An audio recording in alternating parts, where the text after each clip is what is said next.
Live on YouTube to answer your questions regarding fantasy basketball and whatever else comes up. Michael Bolton. That's the wrong button.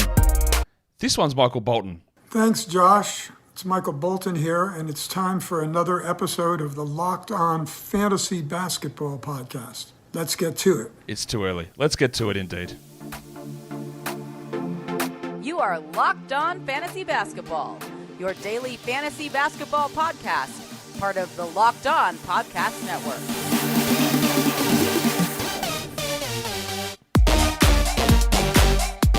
Hello and welcome to the Locked On Fantasy Basketball Podcast, brought to you by Basketball Monster. My name is Josh Lloyd, and as the French say, je ne sais quoi.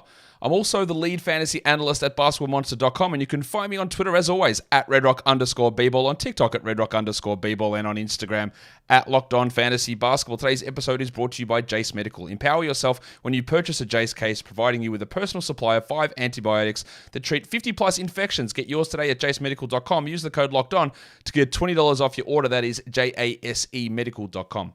Thank you also for making Locked On Fantasy Basketball your first listen every day. We are free and we are available on all platforms. Be a double banger. Go listen to the audio, watch the video, hit subscribe, thumbs up, bells, comments, all that sort of stuff. Tell me how jarring it was to hear the outro music at the start, because it jarred me, woke me up at a nice early time here on a Friday morning. We are here to talk fantasy basketball, and of course, today I am joined by the one and only, the man from the Bay himself. It is Dan Titus. Dan, hello. Bonjour, mon frere. How are you doing today? Mon frere. Big French legend over here. Dan just dropping the français all over the shop here as the Paris game is all happening with Cleveland and Brooklyn at the moment. But I'm sure that is not going to be the number one question that we get here from everyone who is live in the YouTube. But if you want to ask a question, you got to hit the thumbs up. Sorry, I've got a new filter now that I can't answer your question unless you're giving a thumbs up. Simple stuff, so go and do that right now. All right, listen, okay, let's just ease into an easy one here, Dan. Is Drummond season over? I mean, as long as Vucevic is healthy, yeah, you can drop him. When he was on the minutes restriction, it made sense to play him. If he's out, cool. But we got to see what Chicago is going to be doing here. They were winning games without Zach LaVine. There's a lot of rumors of maybe he gets traded, but his contract sucks. So this may be a lot harder to deal with than many anticipated or want to see from a fantasy perspective. So I think you can safely drop Drummond unless Vucevic is injured. Yeah, there's no look. If you're in a deep situation where you can just hold a guy without having to play him, sure, do it. Like, we don't know what's going to go on with Vooch and trades. I really doubt it. There was one team that overvalued Vooch, and that's the team that he currently plays for. So I don't think that the Bulls are going to reverse course on that because they're the Bulls. So we'll see exactly what ends up going on with that. Now, we are going to get a lot of questions about the Grizzlies. So let's just start with one from the big fella here, Kevin Lee. This is tangentially related. We saw that Bismack Biyombo was waived yesterday so they could sign Vince Williams. Vince Williams was always going to be signed, and Biyombo was the most likely guy to be moved unless they could get off a contract like Jake LaRavia. Maybe he comes back. Maybe they bring another big man in on a two-way. But at the moment, there's one center on this roster, and it is Xavier Tillman. So the question Kevin asks is, do we look at Xavier Tillman or Trace Jackson Davis for the rest of the season? Dan, this is a tough one because I think it's undeniable that Jackson Davis is outperforming Tillman at the moment. Tillman has been getting DNP'd. He's all over the shop. He's not playing particularly well most of the time. Whereas Jackson Davis, even though he is coming off the bench or starting, he's putting up good numbers in nearly every game that he plays. But there's the looming specter of Mike Tyson punch-out legend Draymond Green set to return, and we don't know what's going to happen. So what do you do? Do you take the only center in Memphis or the guy who's playing better, but we don't know where the role goes? Yeah, I'm taking the only center in Memphis at this point. Tillman did have a double-double off the bench at 28 minutes in the last game with a couple of blocks. I think you can, just being how undermanned Memphis is, I think you can get at least a couple, maybe even 3-week stream out of Tillman here until someone else emerges. David Roddy's also getting minutes, but I'm not concerned about that. Yeah, I think I'm more concerned about what the Warriors are going to do, because Kevon Looney is the person that's really been impacted by Trace Jackson Davis the most. And I just don't know that Steve Kerr knows what he's going to do with his rotations. These things are ever changing. We don't know what moves they're going to make. So I think you got to wait and see on Jackson Davis until, after the trade deadline, where I think we'll have an indication of which way the Warriors are going. It is tough. And this is the way I'll couch this. Like, it is Someone had a question here. Craig says, if I remember correctly, you loved Tillman at the beginning of the season, and loved is a very strong word. I was like, pick him with the last pick because there's no one else. There's no one else there, but his upside is not particularly high. But if I can get a guy that's 110, 120 while no one else is there, I'll do it. And then he sucked, and then he got hurt as well, and he struggled. And obviously Taylor Jenkins had zero faith in him because he just would not play him at all. And I feel like part of the Biombo waving was like, Taylor, can you just play this guy, giving him no other options. So that's part of my souring. I was never like, man, this guy's awesome, top 70 guy, we're going to go and do it. So like, you could have Tillman, you could have Jackson Davis. I don't think it's going to change a huge amount on your team, to be honest. What I would do here, Dan, is I'd probably do the opposite, because I think if Tillman played 29 minutes, like what's he best casing at? 100th best player, maybe? Like I don't know. Yeah, probably. Right? But if Jackson Davis is able to maintain 26 minutes, I think his more diverse array of skills would enable him to be a top 80 player, perhaps. But there's a lot more variables in that. But I also like finding top 80 players off the waiver wire at this point in the season. It's not easy to do, so I'd rather probably just take a swing on it, because I feel like there'll be like another Tillman that'll pop up at some point, or maybe even someone else on this team if they sign someone to do a trade. There'll be something sort of at that back end, like here's my 12th best player, like whoop-de-doo. That's sort of how I look at that. I don't mind adding Tillman, but I think I'd rather just go, there's a little bit more growth in Jackson Davis, even if Draymond comes back and kills everything there. So in the end, with a lot of these ones, we're going to talk more Memphis. I'm not sure how actual game-changing it's going to be. Shaq 2K, who benefits from Smart being out 6 weeks? That just brings us into the next Memphis part. Marcus Smart is out. Look, number one thing on this, Dan, like we're just dropping Marcus Smart. Like, he's not going to play really any part of the fantasy season now. As always, if you have open IL, you just shove him in there. Who cares? Doesn't matter. But when you need it, you get rid of him. Like, this is 6 weeks. It's probably going to be longer. They're not competing for anything.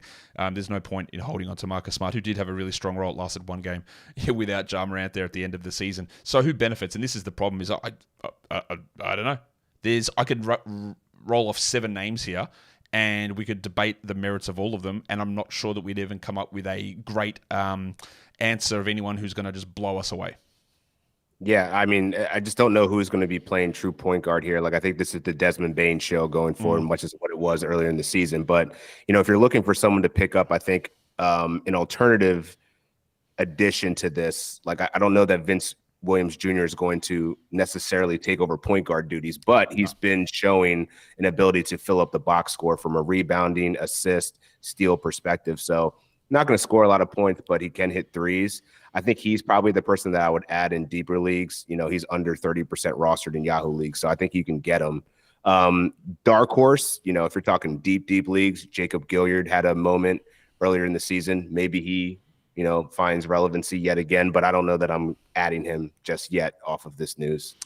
The difference, I tried to have a look at this, who was available who was getting minutes when Bane and Morant and Rose were all out. And the problem there is that in all of those games, Luke Kennard wasn't playing. So we saw one game with Gilead getting 0 minutes, one game he got 17 minutes, one game he got 30 minutes. Like, all right, that tells me absolutely nothing. So I don't know what to judge that, but there was no Kennard. And it's very easy now to just say, well, Kennard, you played Bane's role, Bane, you played point guard. So I think Gilead will get some minutes. He'll play 12 minutes, maybe 16 minutes, maybe 17 minutes. But I don't think that he's going to be the starter, play 30. Derrick Rose might come back and play 20 minutes. That's not a solution. I think it is Vince Williams, and I don't mind an add in a 12. But like you said, is he going to be awesome at it? Like, I think he's a good player, but how much is this changing your team? And I think maybe he comes in, he's the 120th best player, and you look at that and go, that's great. But when the schedule doesn't make sense, I'd rather just stream guys in through the wire. And I think it'll be the same for Kennard. And then there's Zaire Williams, it'll be the same for him. And then if you're really desperate and you hate yourself, you look at David Roddy because he's terrible. So there's just I just think it's going to be a whole bunch of guys that do nothing. It'll get a little moment from Williams. Williams would be the guy that look at, and then Kennard, but they're just going to be sitting at the back end of your roster almost definitely without really pushing into big numbers. And a lot of the time, I think if we expend too much more mental energy on it, I just don't think the result on that is going to be worth it. Right. Yeah, I agree with you. I think it's going to be a committee approach until we get some kind of clarity as to, again, it's going to be Desmond Bane that's going to be cooking through all this. Right? I agree. We've got more questions coming up. But today's episode is brought to you by Jace Medical. There are lots of issues with medications across the world at the moment, supply chain issues, and they can be for vital medications. And sometimes getting the things that you need, having them on hand, that peace of mind is worth everything. there are plenty of regular common antibiotics like amoxicillin that have supply chain issues at the moment. And with so many different diseases impacted by bacteria like respiratory tract infections, urinary tract infections, sexually transmitted infections, skin infections, having that stuff at home, if you have limited access to get them from your pharmacy, it can be a great thing. And Jace Medical and the Jace case provides you 5 potentially life-saving antibiotics that you can keep at home. You go to jacemedical.com, you complete your physician encounter, it gets reviewed by a board-certified physician. Your medications get dispensed by a licensed pharmacy at a fraction of the regular cost, because it's never been a better time, or it's never been more important than today to be prepared for these sort of situations. So go to jacemedical.com, use the offer code LOCKEDON to get $20 off your order. All right, that will bring us back in, and I'm going to move us away here, Dan, from the Memphis side of things. And Dennis says, is Jovic heat? That's not actually his name. His name's Nikola Jovic, but I know who you mean. Nikola Jovic, is he worth it on a 12-team league? Now, people will understand that have not been a big Nikola Jovic supporter through his whole pre-draft process. I thought the Heat picked him at about the right spot, late 20s. That's sort of where I had him. I didn't like what I saw from him last season. I didn't like what I saw from him at the beginning of this season. But I have liked what I've seen from him the last 3 games or so. But as it's been nearly all season for the Heat, Dan, how do you figure this rotation out? There's a million guys out. Like, what happens when Jimmy Butler and Caleb Martin both play?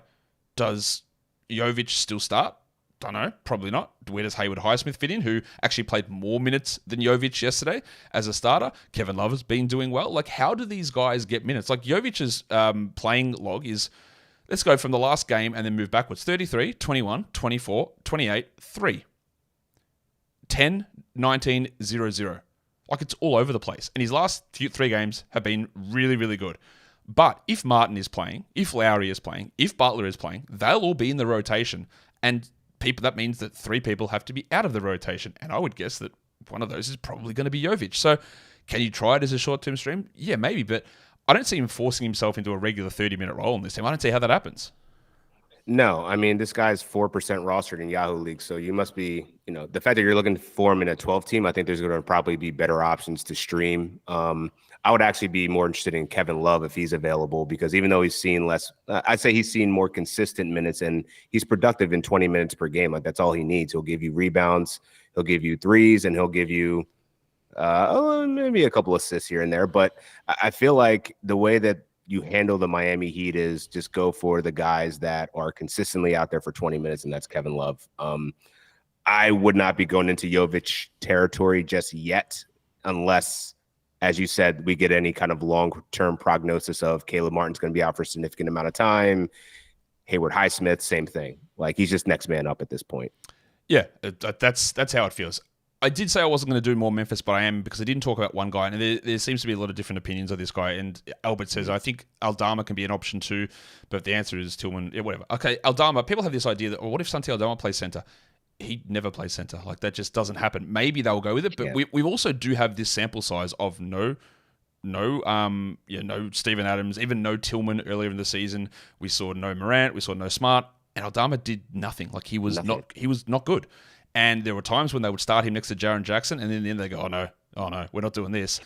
They might have to do it a little bit more. And Santi is fine as a player, but like all of these guys, what is his actual upside? The 120th best player, maybe? And we have seen, that's the thing with this Memphis thing, we have seen a lot of these situations. Yes, some of it with or without Kennard.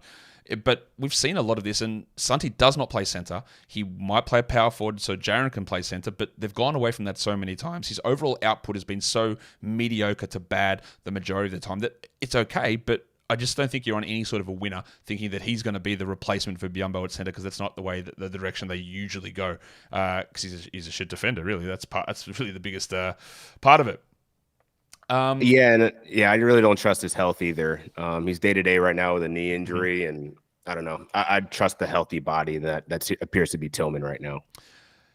Let's talk Toronto. Abe has a question here. He says, how do I feel about Thad Young at the moment? Someone also said that Chris Boucher was the biggest stud. Yeah, he is. He annoys He's the worst. Like, why are we still even talking about Chris Boucher at this point? I talked about this on my show yesterday, Dan, and I'll tell you the story now, because about before the Jakob Poeltl injury happened, I saw Boucher played like 17 minutes and he had like 14 and 7 or whatever. No, okay. Boucher has really good numbers. They're pushed up. I go, but I don't really care that much. Like, that's great. Like, if Christian Koloko was here, he'd probably be getting minutes over him. he's not that good.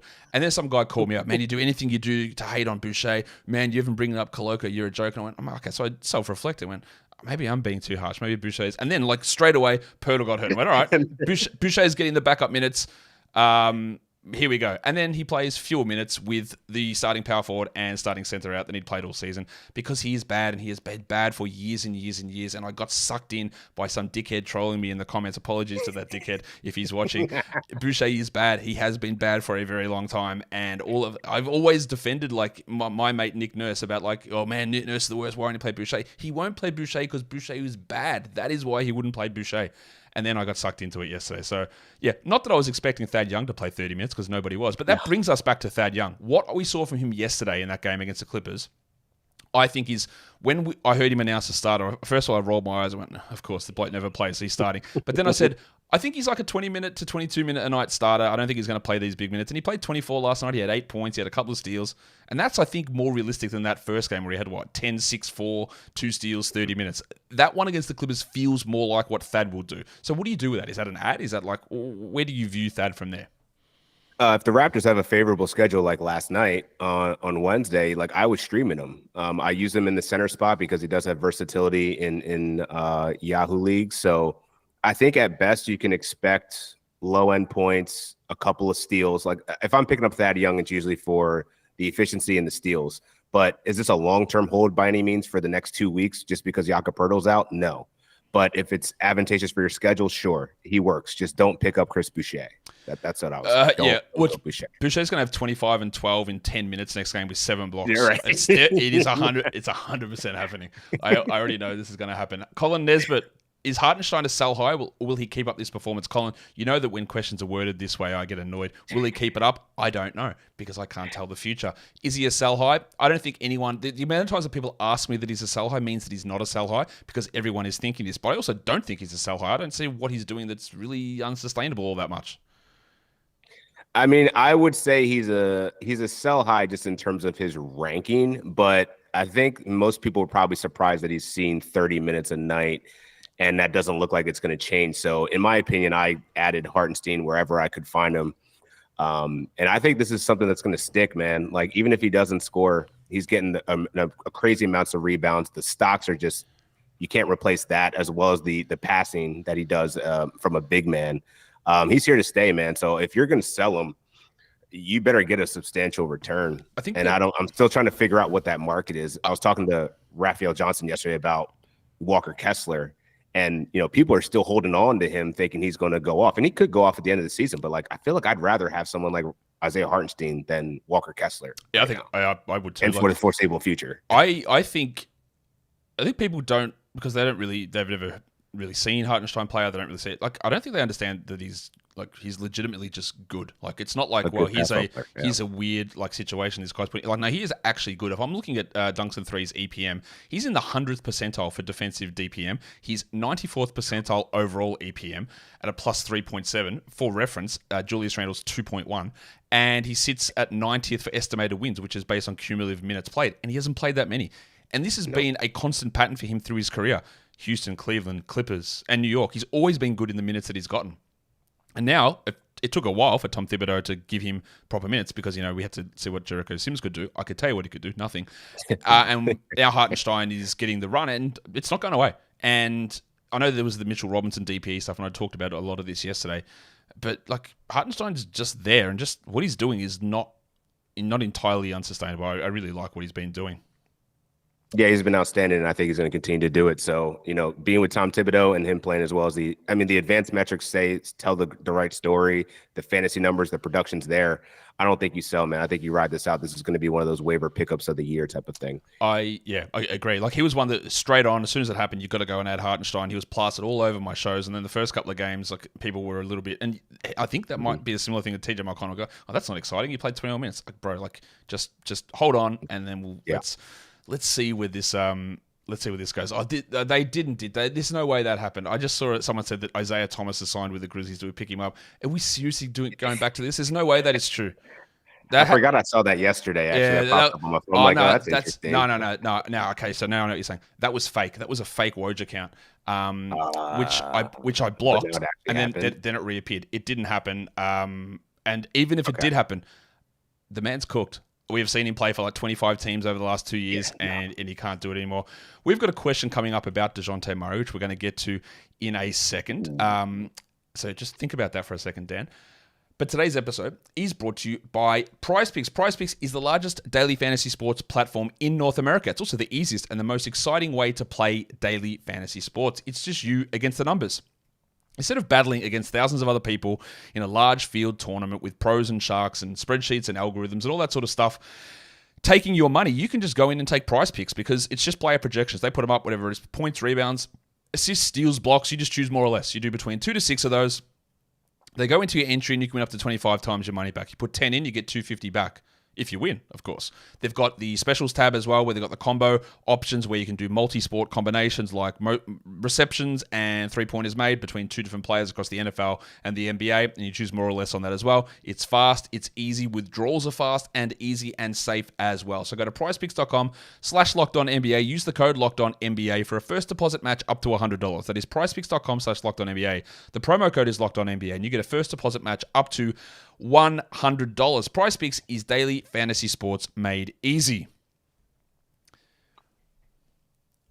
All right, so the question comes up on the screen. Dejounte Murray's ranking in recent weeks suggests that he is a buy low, but is he someone who doesn't feel like a buy low? His ranking is lowered by steals, free throws, which aren't the most visible stats. JP Lawrence, I'm glad you bring this up in this way because people have this different, and we all have different opinions on players, but people might see that Dejounte's 50th and go, oh, he's definitely a buy low. This is a top 20 player. I don't think he is. I think this is just who he is. What he's doing at the moment, there's nothing I look at and go, oh yeah, there's going to be gigantic improvements from his numbers over the rest of the season. There might be something that changes, but I think it depends on what your baseline is. If you think he's top 20, top 30, then sure, maybe he is a buy low. I don't. So I think that what he's been doing at the moment is like sort of reasonable. If I'm just looking at his numbers, like I guess over the last 2 weeks, you look at it, they haven't been awesome. He's like 80th, and you're right, it is because of some low free throw percentage, but he's also hasn't generated 2 steals in his last 6 games, which is part of it. But I think he's like the 50th or 40th best player, not the 20th guy. Dan, how do you see that with Dejounte? I mean, I don't consider him a buy low. I think he's just, I don't know. I'm not really looking to acquire him because, as you said, I think that the expectation now is 21-5-5 with a steal, maybe a steal and a half. That's not going to catapult your team in any sort of way. And because he's the top 100 player over the last couple of weeks, sure, he's not a 100 player. Like, that's not where he's going to be ranked. But I don't know that he's a player that you actively need to acquire right now, unless, and the rumors have been surfacing that maybe he could be on the trade block. If there's a potential of him going elsewhere, and you're not making this move with the intent that this is going to happen. I'm just saying, if you really like Dejounte Murray, you would really want him to be on another team like the San Antonio Spurs, where he can return, back to the all-star version of Dejounte Murray, which was completely different. A guy that got you, 8 rebounds and 9 assists, not 5 rebounds and 5 assists. It never gets mentioned, but it does by me, but nobody else. But that version of Dejounte Murray in San Antonio was one of the biggest stat padding seasons of all time.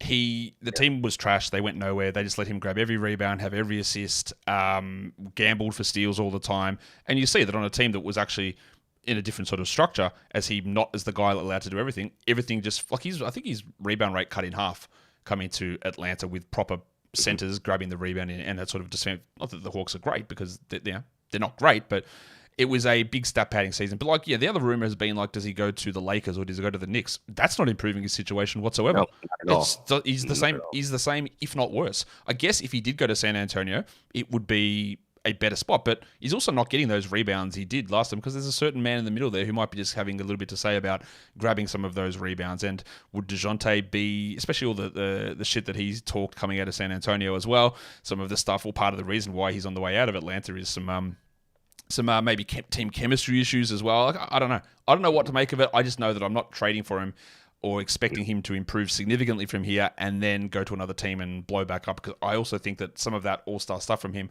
was a little stat paddy, and that doesn't necessarily need to come back or won't necessarily come back. Yeah.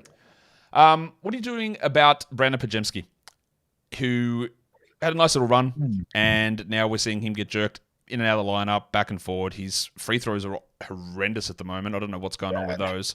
I thought there was a chance for him to maintain some value with Chris Paul out. I don't know that we need to hold given the jerking that Steve Kerr is doing at the moment.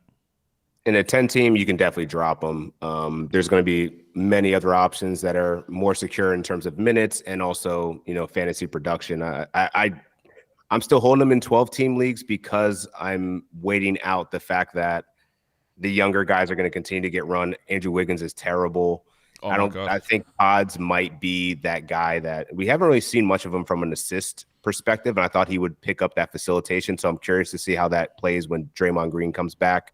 I think he'll be better than he is right now. And I don't think he's going to return, to the ninth or 10th person on the bench. I think he's going to remain in the rotation, but 10 team leagues, you can drop him. Yeah, I think even in 12s you can consider it again. When we're talking the back end guys, like there might be 70 players who can return value that's really close to each other. And I had some higher hopes for him, but he's in a bit of a slump at the moment. There's confusion about how the roles all go. I don't know what is going on with that team. More than happy to bring him back later on, but I don't think that it's a necessity necessarily. Like you definitely can. There's no problem with that. I like this question here from Kevin, Dan, because it brings up a couple of things. Who has the higher fantasy upside, Goga Bitadze or Mo Wagner? And that's a really interesting question because I think we can frame it a couple of different ways. I'd like to see how you interpret this first. Yeah, so I would say that Goga actually has more upside because if you're looking at real life basketball, he's impacting the game more defensively than Mo Wagner will. And when you see that spike in blocks, he's been pretty consistently, when given the minutes, he's been pretty consistent on the blocking side of things. He can get a double-double. I think that Mo Wagner is primarily a good scoring big off the bench. And when you have Goga there, I don't know, I just feel like he's probably the more versatile stat-stuffing big for Orlando that actually contributes to winning.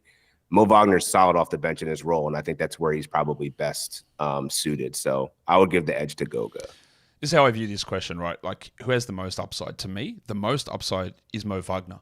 The likelihood of hitting that upside is not high at all because we saw the last two games. Like, if Mo Wagner plays 30 minutes, this man is going to score at an insane rate. He's going to have 20 points on 70% shooting with 12 rebounds. He'll chip in a couple of assists. Like, he's at 67% true shooting for a 21 usage big man coming off the bench. Like, that is the stuff that won Montrezl Harrell Sixth Man of the Year, except Mo Wagner's doing it better than what Montrezl Harrell did it back then. But, like, that's the upside. But the reality is that Mo Wagner's not going to play those minutes. Like, so he's probably not going to get into that role. And Goga is going to, never going to play 30 minutes. He's never going to score 20 points. He's going to play 24 to 25 minutes, and his defensive stuff is really important. So who's the more valuable fantasy pickup? It's probably Goga. But say if Wendell remains out, then there's more of a chance of that minute split happening. And if Goga gets into foul trouble like last game and Wagner pushes back up, then we're all aboard. So it depends on what we're really thinking about in terms of that. Like Goga is the guy that I would add. And I'm just having a look at the EPM numbers for Orlando over here as well. Okay, so who would you think leads the Orlando Magic in estimated plus-minus for the season? Jalen Suggs or Jonathan Isaac?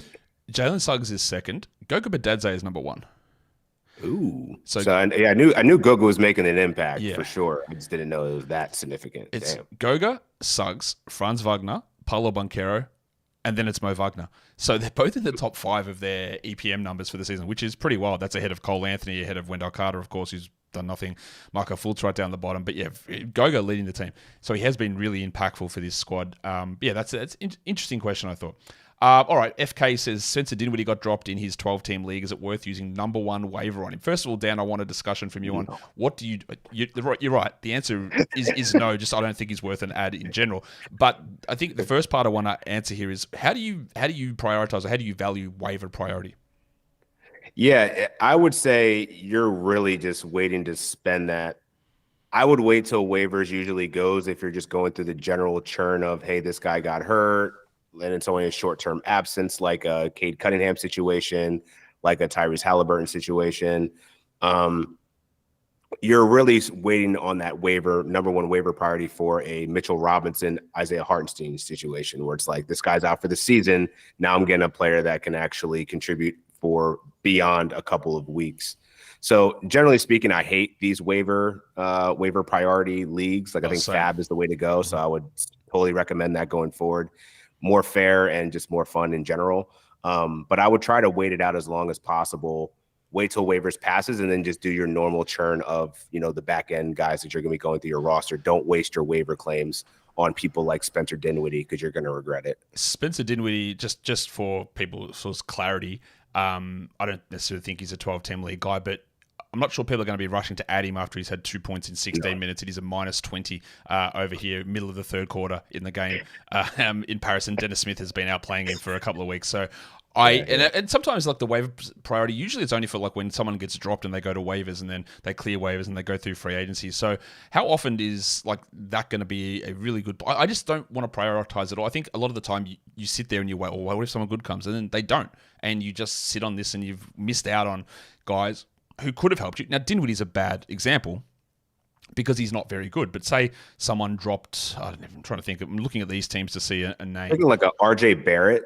Yeah. I think he's a person that was dropped that now is relevant and probably worth adding. Sometimes people make, mistakes, or they get a little bit too hasty on making a move on someone. And that's okay. And I think it's okay to like, and another thing I think you do, if you start like using your waiver priority more, maybe you institute a culture in your league of not prioritizing as much. So it just cycles through all the time. Again, I think it's a bad system as well.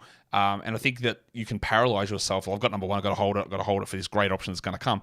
And it might not ever come. And then you've missed out on 3-4 other guys who become useful. I think half the time it's better to have waiver priority 5 because you're more likely to chuck it out there and use it and get someone versus sitting at 1 or 2 just waiting for this golden goose that's going to land into your lap, and it doesn't really happen. Like Jalen Green or like Jordan Poole or something. Look, the upside on those guys this season feels really low, right? But if I wanted them on my team and I had waiver priority 1, I go, oh, why not? Like that's fine.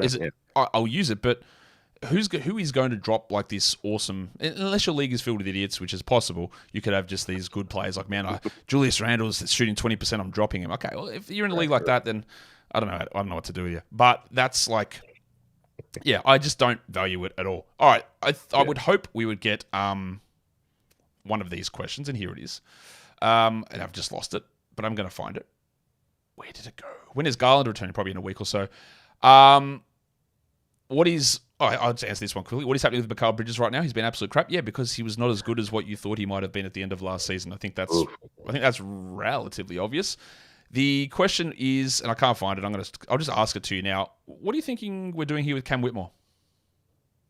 I'm adding him for the sake of Tari Eason being out for another couple of weeks. I mean, I think he's made enough of an impression, and he's been valuable in the minutes that he's gotten. So I'm just curious about what Ime Udoka is going to do when Eason returns, because they have and Dylan Brooks out at too, because Cam Whitmore needs to get minutes. He was outstanding in the G League, didn't belong there. I think he was just forced to be there because of their logjam on the perimeter. But now that he's showing that he's able to play, man, I'm loving what he's doing. Scoring, rebounding, defensively, he hits threes, he's efficient. They got to find ways to get him in the lineup. I just don't know how without injury. But for now, you can stream him. That's the hard part, isn't it? But there are some paths. Like, we don't need any minutes of Jason Tate at all, right? That doesn't need to happen.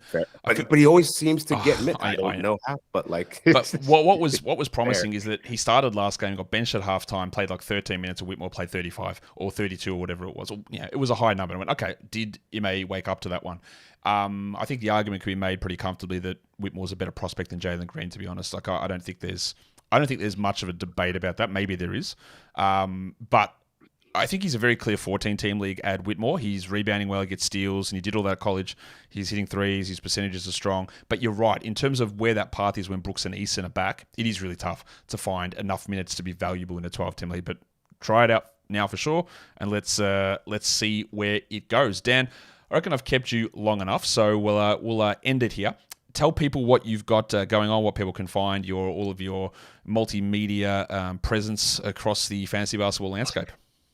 Check out all my articles at yahoo.com or download the Yahoo app. I would implore you, if you want to, join a public league. If you haven't already, you get a free $100 or get entered to win a $100 gift card to spend at the NBA store. Just don't buy any of those City Edition jerseys. They're hideous.